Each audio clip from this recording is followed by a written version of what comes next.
Please, before you make other promises starting tomorrow, note that the promises you have made to the North in the last 3 years are running into trillions of shillings burdened in lies. We take the trouble to remind you some of them.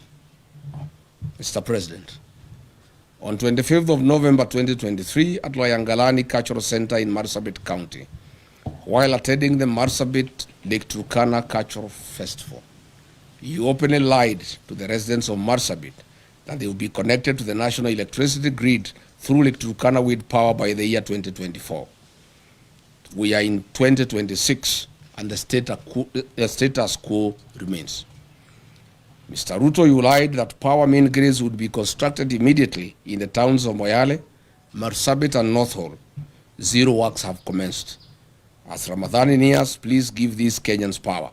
They do not need to cross to Somalia and Ethiopia to get ice cubes like they have done in previous years.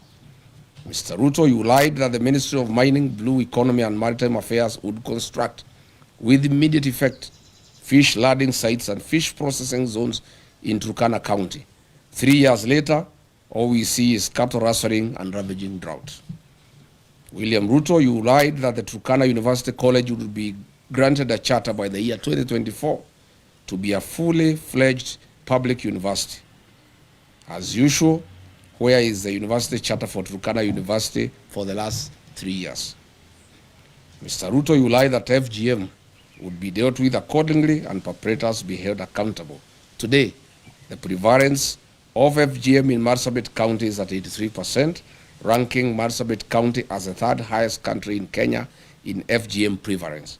I hope you understand what this means to women and girls of Marsabit as they look forward to exploiting their full potential. Why lie to women and girls, Mr. President?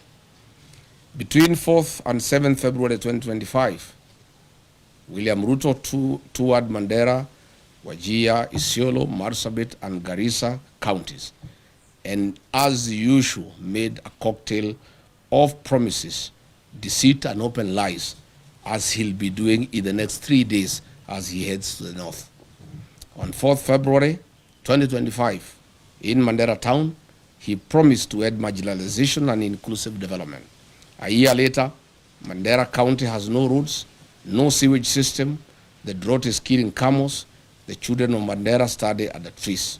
He keeps on as allies, leaders of the Mandera who steal what is meant for the people. The people who have impoverished Mandera are his buddies and political allies. He further promised to put Mandera on the national grid through Ethiopia. To date, Mandera gets electricity on ration basis once in every 24 hours.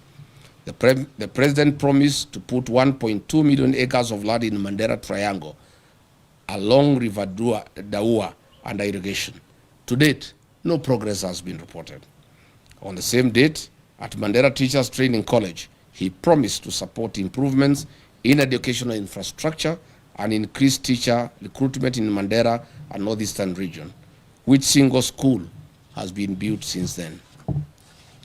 On security and counter-terrorism commitment, William Ruto promised to protect residents and combat insecurity. He promised to ensure security and fight terrorism in Mandera after high-profile abduction incident involving 5 chiefs before his visit. Interestingly, 5 months ago, Jubaland forces occupied almost half of Mandera town, and Ruto has never commented on this matter. On